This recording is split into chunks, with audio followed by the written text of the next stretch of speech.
Mr. Speaker, Women's Suffrage Day celebrates women's right to vote, as we've heard a number of speakers say, the first country in the world to allow that to occur. Now, this is a day that we should be able to celebrate. This is a day where we should all be able to join together and celebrate the wonderfulness of having been that first country that acknowledged the role of women in our country's democracy. And I think the other place that we should be really thinking of today is Christchurch, because of course Christchurch was the home to Kate Shepherd and those other suffragists who really led the way, and we memorialised them in a wonderful memorial in Christchurch, which unfortunately is not in a location that we can access due to the earthquakes. But not everyone in Christchurch is actually feeling like celebrating today, because democracy is something that has been challenged. People are feeling demoralised, people are feeling powerless to act in the face of what they see as an erosion of democracy. And when we look at what's happened in Christchurch, our city, our schools and our environment, all of the democratic institutions around those three fundamentals of where I come from, they have all been challenged. The democratic voice of the people has been stilled by the government. And I want to remind the House that democracy is more than the right to vote. It means a lot more than that. Sure, we have the expression of democracy, representative democracy, when we cast our vote, and we come to this place to represent those who send us here.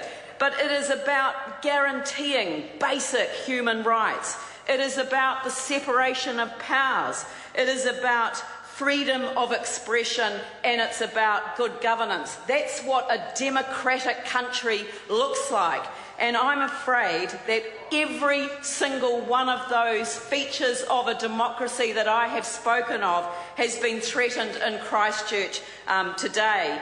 These were all things that the suffragists actually stood for when they petitioned Parliament for the right to vote. And I want to remind the House that nearly a quarter of all adult voting age women in this country signed that petition at that time. It was extraordinary. Over 30,000 women signed the petition for the right to vote. And what we are challenging the government to do today is to trust the people. Go back that 119 years when this Parliament trusted the people. They trusted every single one of its citizens of voting age with the right to vote. And let's see that we can trust the people today as we hopefully restore democracy to ECAN, restore democracy to the Christchurch City Council, and restore democracy to our schools.